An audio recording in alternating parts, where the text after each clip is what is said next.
ஆந்திர பிரதேசத்தை சேர்ந்தவர், 2 முறை சட்டப்பேரவை உறுப்பினர், 2 முறை அமைச்சராக இருந்தவர், பல்வேறு துறைகளில் இருந்தவர், அக்னிகுல சத்திரியர் வகுப்பை சார்ந்த கொல்லூர் ரவீந்திரா அவர்கள் உங்கள் மத்தியிலே உரையாற்ற அன்புடன் அழைக்கிறேன். தற்பொழுதும் அமைச்சராக இருக்கிறார் கொல்லூர் ரவீந்திரா அவர்களை அன்புடன் அழைக்கிறேன். Present minister now.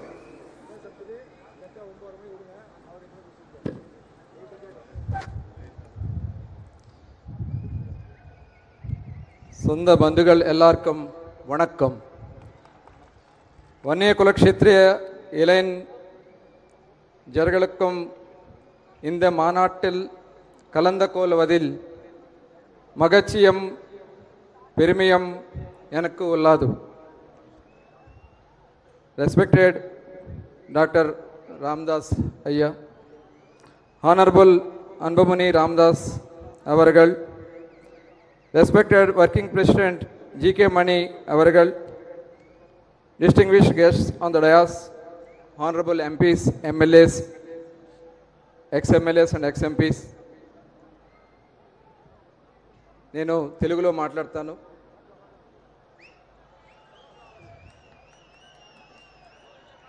ఎక్కడున్నా భాష ఒకటే, మన అందరి అంతరాత్మలో ఒకటే. ఈరోజు తమిళనాడులో వన్యకుల క్షత్రియులుగా, ఆంధ్ర రాష్ట్రం అగ్నికుల క్షత్రియులుగా పుట్టిన పిలిపించుకున్న మనందరి రక్తం ఒక్కటే, మనందరి ఆత్మలు ఒక్కటే. చాలా సంతోషం. మనం వన్యకుల క్షత్రియులుగా ప్రాణమిస్తే ప్రాణమిస్తాం,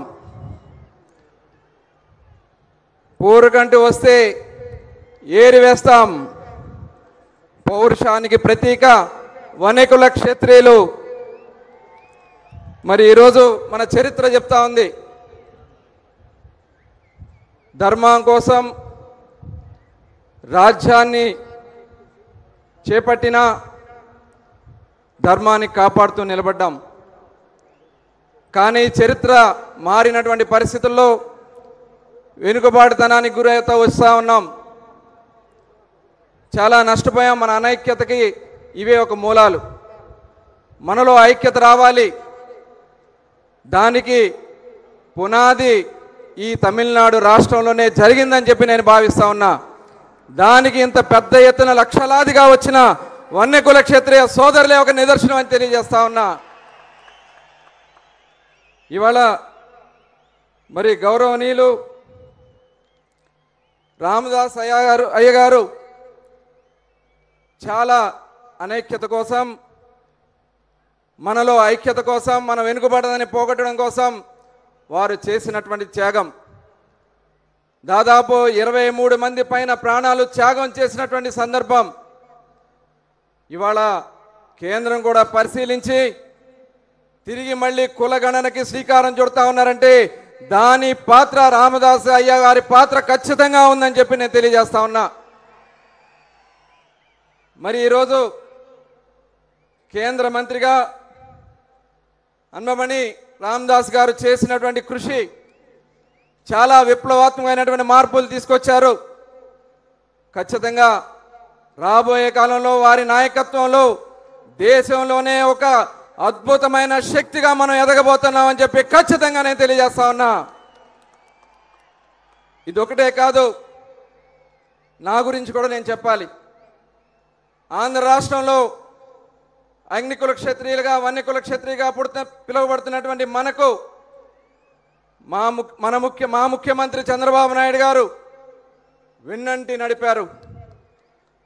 99లో మావయ్య గారికి, నడుకుతున్న నరసింహారావు గారికి ఎమ్మెల్యే టికెట్ ఇచ్చి ఫస్ట్ టైం ఎమ్మెల్యే అయిన మంత్రిగా ఇచ్చినటువంటి పార్టీ తెలుగుదేశం పార్టీ అని నేను ఈ సందర్భంగా తెలియజేస్తా ఉన్నా. అలాగే రెండోసారి నన్ను కూడా 2014-19లో ఎమ్మెల్యేగా తొలిసారి గెలిస్తే అతి కీలకమైనటువంటి పదవుల్లో నన్ను నిలబెట్టారు. కానీ దురదృష్టం 2019లో ప్రభుత్వం పోయింది. బలహీన వర్గాన్ని అణిచేయాలనే ఏకైక లక్ష్యంతో ఆ రోజు ఉన్నటువంటి ముఖ్యమంత్రి జగన్మోహన్ రెడ్డి ఒక అక్రమ కేసు పెట్టి నా మీద ఒక మర్డర్ కేసు పెట్టి నన్ను 54 రోజులు రాజమండ్రి జైల్లో పెట్టడం జరిగింది.